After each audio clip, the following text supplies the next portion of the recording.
Hello, friends. Hello. Do you like scary movies? I love them so much. I didn't know that about you, Kathy.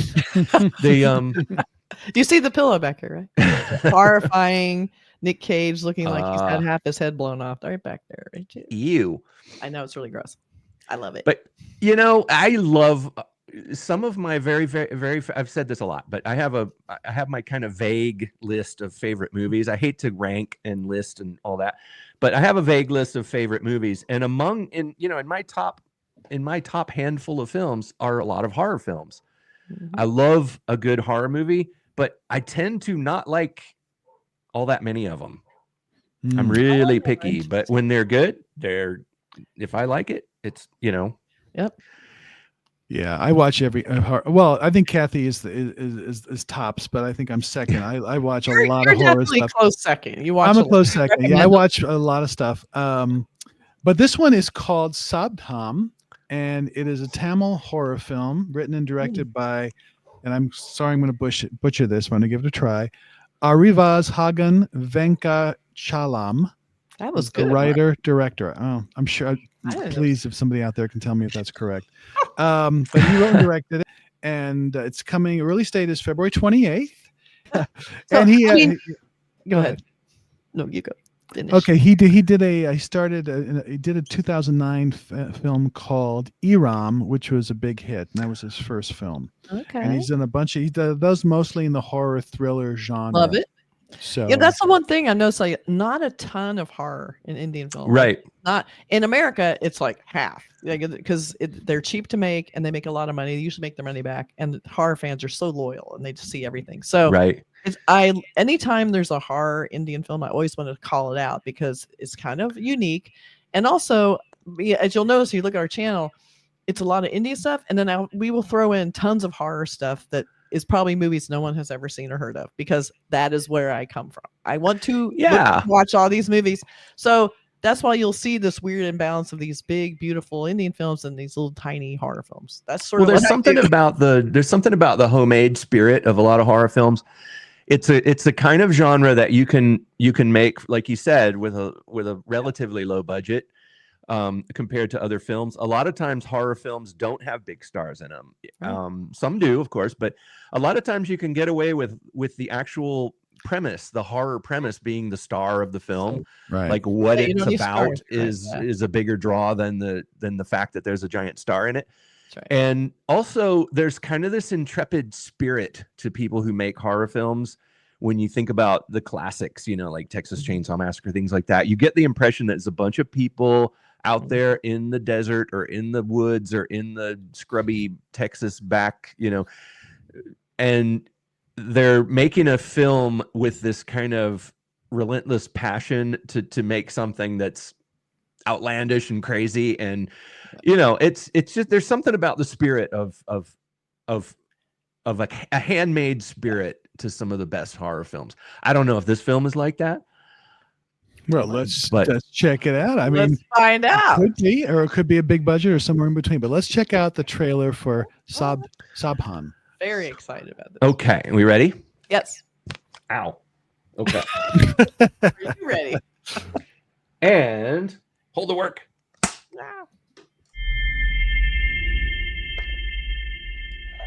ஒரு ஆயிரம் வௌவால் காதுல கத்துற மாதிரி இருக்குடா.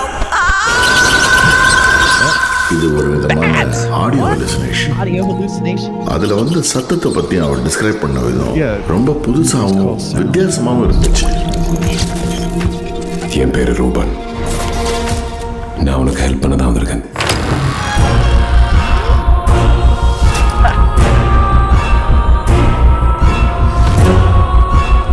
நீங்க கோஸ்ட் இன்வெஸ்டிகேட்டரா இல்ல கிரைம் இன்வெஸ்டிகேட்டரா? Paranormal investigator. ரெண்டும் ஒண்ணுதான். ரெண்டு பேரும் எதையும் கண்டுபிடிக்க மாட்டீங்க. நம்ம காதுக்கே கேட்காத அல்ட்ராசோனிக் சவுண்டை அதால எழுப்ப முடியும். அந்த சத்தத்தை வச்சு தான் ஏறைய கண்டுபிடிக்கும். Looking forward for the investigator.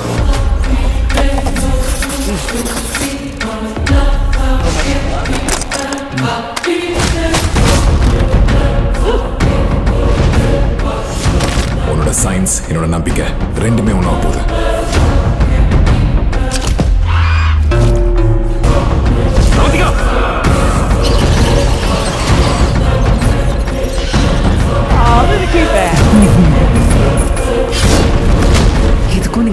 కేసుకు என்ன connection? Sabdham.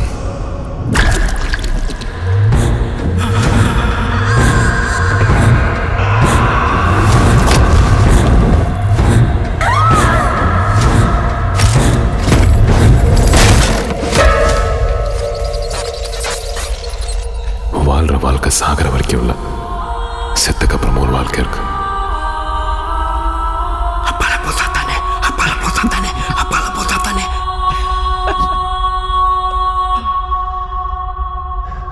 All right.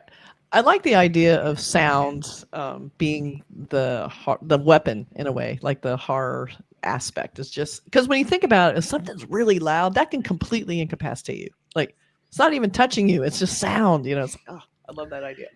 There's like a nice long history of horror films that have had scary sounds in them. You know, like the idea that somebody is on the phone and there's like this barely audible voice, or the sound of something in another room, a squeak, or like somebody whispering. You know, and this seems, I don't know, it just seems like it might have some of that, but I just felt like, to me, this trailer makes it look like it's from the genre of horror that I call colored lights horror, because it seems like there's a bright colored light in every shot, and it seems a little bit overdone. You know what I mean?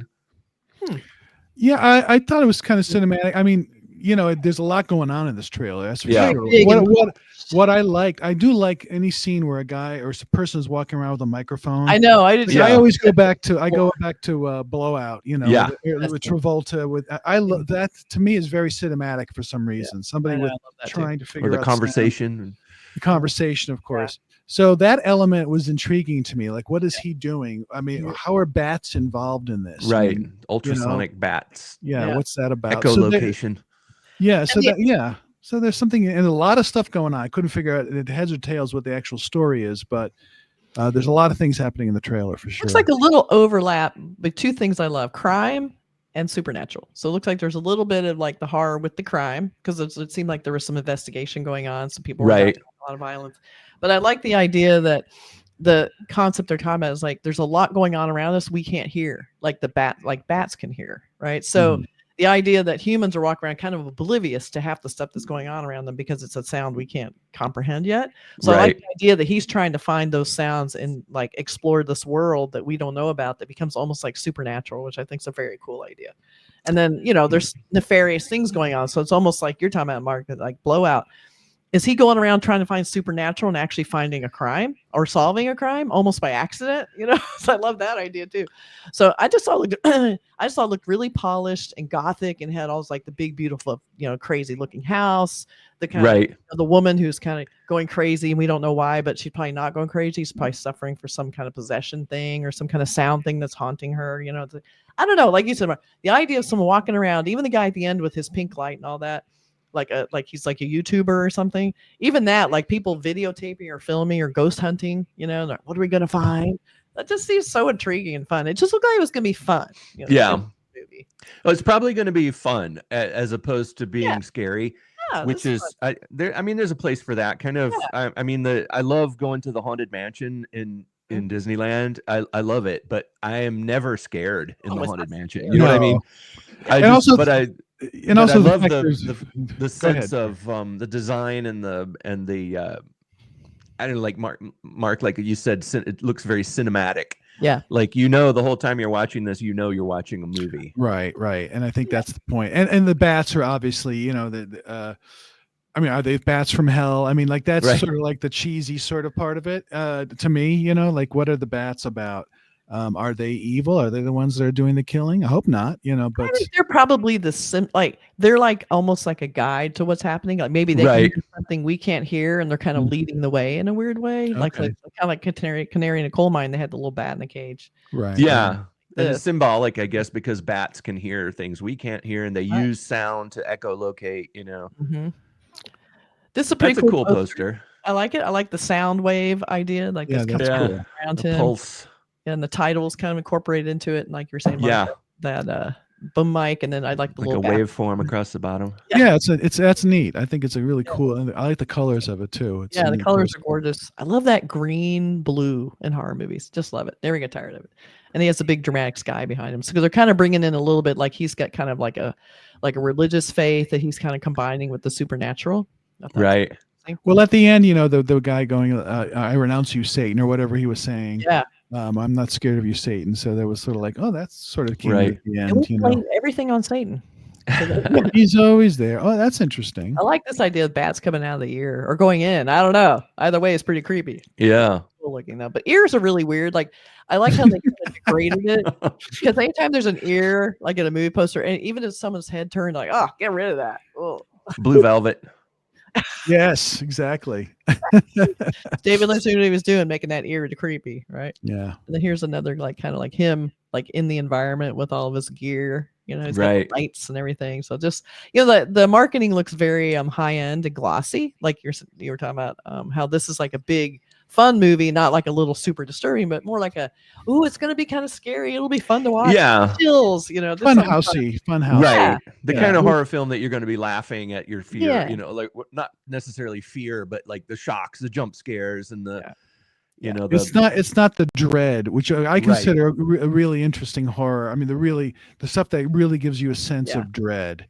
Haunting. And that kind of stuff is like really like deep, but this is something that can be just fun and you can enjoy it, and like a dark ride. Not going to haunt you. Investigating, putting the puzzle pieces together.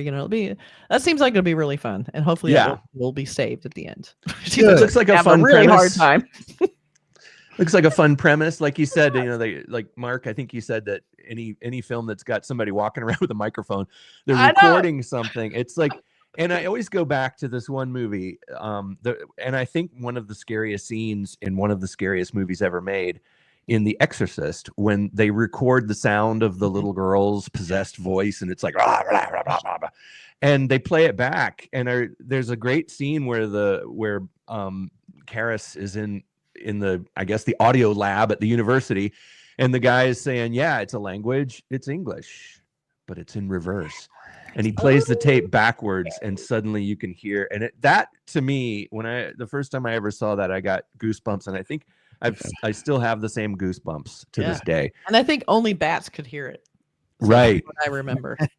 But recordings, things that are locked onto recordings. There was always that thing you used to hear about during these sort of ghost hunt shows and investigations into ghosts, where they would take a recording device down into an old Civil War cemetery or into a tomb in some European graveyard, and they would leave it there overnight. And then they would come back in the morning and get the tape recorder and play back the tape and enhance the tape, turn up the volume and isolate certain frequencies. Hear things. And they would hear voices, that used to creep me out. I remember one line from one of those where they found a voice that says, "We're down beside you." Oh, so creepy. And that's what we're talking about. Yeah, it was like, if somebody could capture the goosebumpy feelings that I get from that type of a thing, I think that would be a movie I would like. Hopefully they'll bring some of that to this. Maybe. We'll never know. Let us know your thoughts. Some of your favorite movies about sound. Yeah. Coming out February 28th, so coming out soon. Pretty soon. Awesome. Thanks, everybody. Take care.